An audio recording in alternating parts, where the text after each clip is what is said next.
Yo, what is going on, Cover One crew? Hope everybody's doing great today. I'm fabulous because we get to continue down the path of rankings, and today we're talking wide receiver top 25.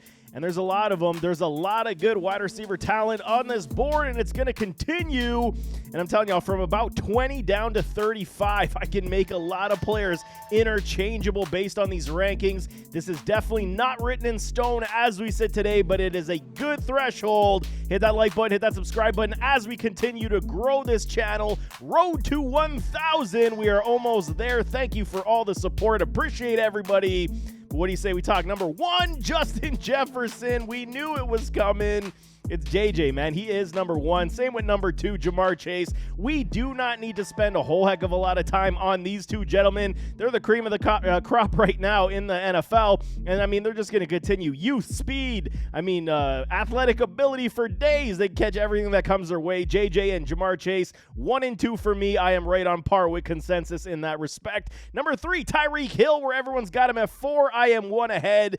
Simply because the Miami Dolphins are constructing a track team, and this is going to leave a lot of mismatch on the field. We already saw it last year with Tyreek and Jalen Waddle, both over the 1,000-yard mark, did very, very well. And now you added a guy like Devin A-Chain to the fold. So, I mean, it's just going to get faster for these Miami Dolphins. It's very scary. Tua is the question mark. Can he stay upright for the entire season? One more hit to the one more shot, I should say, to the head. And, I mean, Tua's career could be lights out in that respect. But, I mean, we also talk about Tyreek Hill saying he plans to retire after this contract expires. So, you know he's going to be balls to the wall when it comes to all of this fantasy productivity. I got him at number 3. Stephon Diggs, number 4. Where most got him at number 5. It's not a big difference at this point, but I do believe with the absence of Stephon Diggs from voluntary OTAs right now, it does say a little bit of something. If he misses mandatory minicamps, then we have a storyline. I get it, but it is still something to, suggest that he is angry. He wants to stay away and do his own thing right now, get his mind right, get his mindset completely there. And the way this Bills offense is right now, this could be a, do-or-die season, especially for a guy like Stephon Diggs. We shall see. I'm not saying that, Diggs is going to want to be out and they're going to trade him, but, I mean, this is a big season for these Buffalo Bills. And Diggs, I mean, outside of the last 4 games of the season, was an absolute dynamo every single contest. Number 5, CeeDee Lamb.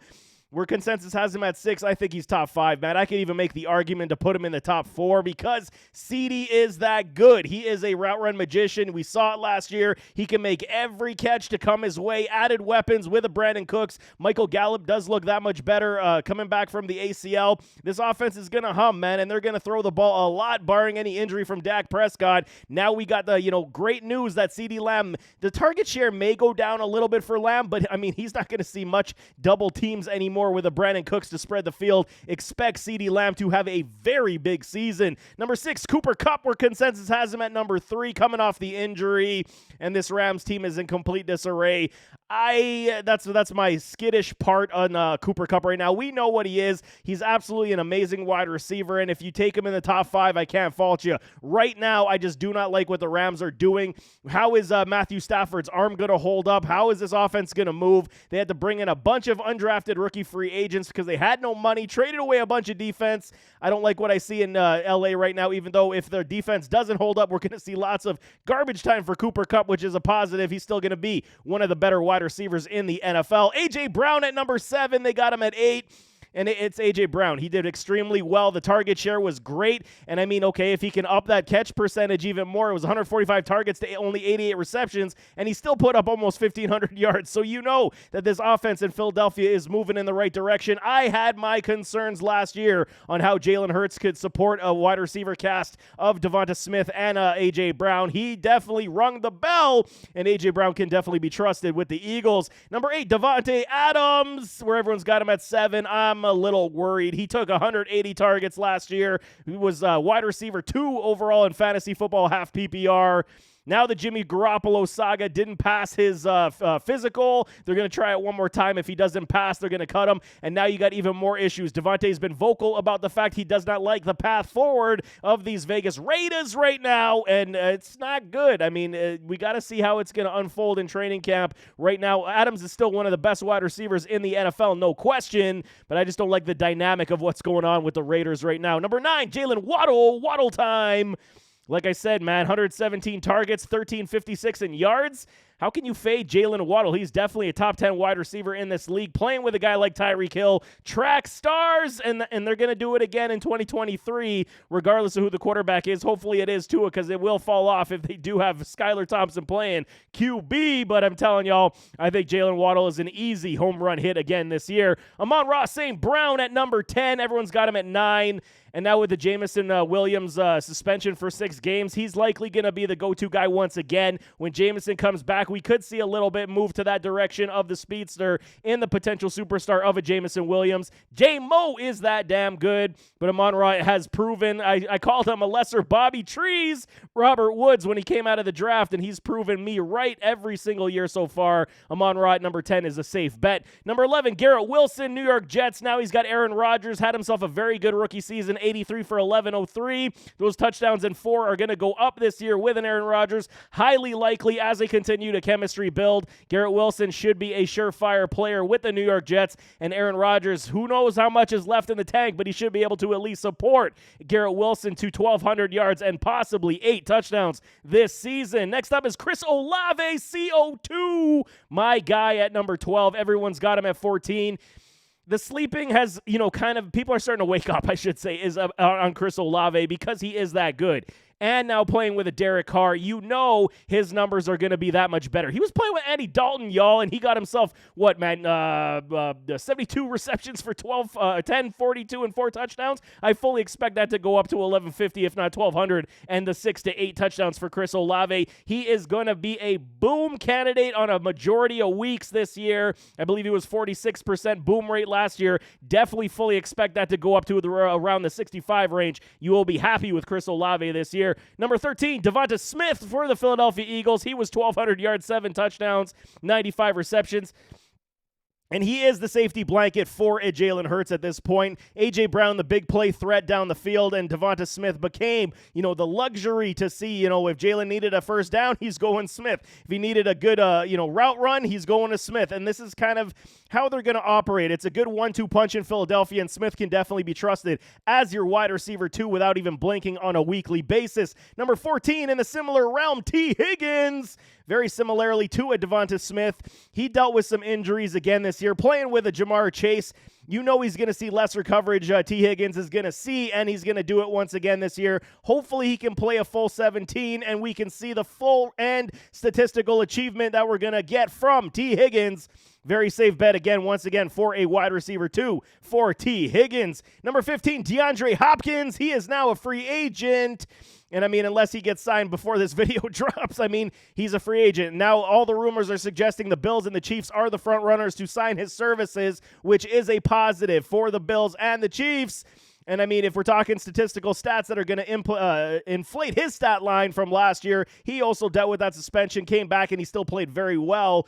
Once he signs with one of these clubs, we're going to see. If he signs with a lesser club with a lesser QB, then we'll start to talk about different ranks. If he goes to the Bills or the Chiefs, I could definitely make a case to put him into the top 10. Likely with the Bills, drop Stephon Diggs a little bit because target share between 2 alphas will be a concern. So, we'll see where he does shake down. Right now, I got Hopkins at number 15. Number 16, Amari Cooper, the Cleveland Browns, and they're making moves. They got some more talent, Elijah Moore, and you got the rookie Cedric Tillman. Now you still have the talents of an Amari Cooper, still got David Njoku, and Deshaun Watson now has got to feed all of these gentlemen the ball on the regular, and Amari Cooper still had a very good season, 1160 in yards and 9 touchdowns. I don't see that stat line going down that much, even with all the added talent. It may actually increase because he won't have to see so many double teams coming to his side. He is a very good talent, and I'm right on with consensus on 16 for Cooper. I think it's very fair value. This is the big one, number 17, Calvin Ridley, where the consensus right now has got him at 27.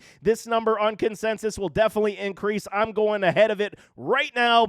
Why you get okay? He got suspended because of betting. It wasn't any injury. It wasn't anything else. He's got a lot to prove. Can he be the guy that we grew accustomed to with those Atlanta Falcons that was able to take over contests on his own? Yes, I do believe with a Trevor Lawrence and a cast of characters that you got in Jacksonville with a Christian Kirk, with Zay Jones, with Evan Ingram, with even Travis Etienne.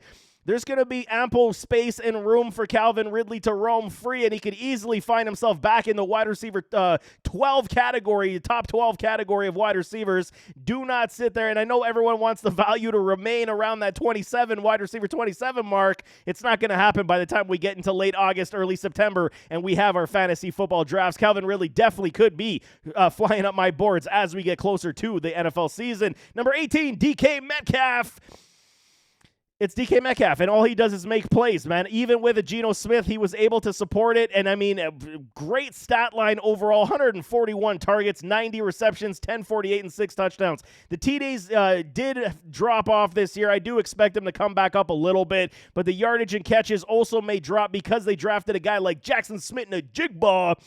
And it's only feasible. You drafted a bunch of running backs like Zach Charbonnet, Kenny McIntosh. You still had Kenneth Walker III, so they're going to be ground and pound heavy. Set up that play action pass with Geno Smith, so you're going to be looking for efficiency rates that much better with DK Metcalf, Lockett, and Jackson Smith-Njigba. But I do believe at 18, where consensus has him at 15, I'm a little skittish on how there's only one ball that can go around in this offense, and adding all those weapons definitely is going to hurt the volume aspect for a lot of these wide receivers, even the running backs on the Seattle Seahawks team. I still like DK Metcalf, but he still rests as a wide receiver 2 for me. Debo at number 19, consensus at 17. He dealt with a lot of injuries, but they overused this man. His body broke down. He just could not sustain anymore. Shanahan was just utilizing him way too much in the run game. Get him back on the field. Obviously, you want the ball in Debo's hand, and when he does do it, and he does it well, he's going to put a massive amount of point productivity for you. I love the value for Debo right now. I will not hesitate to put Debo on my squad if he falls to me here at 19,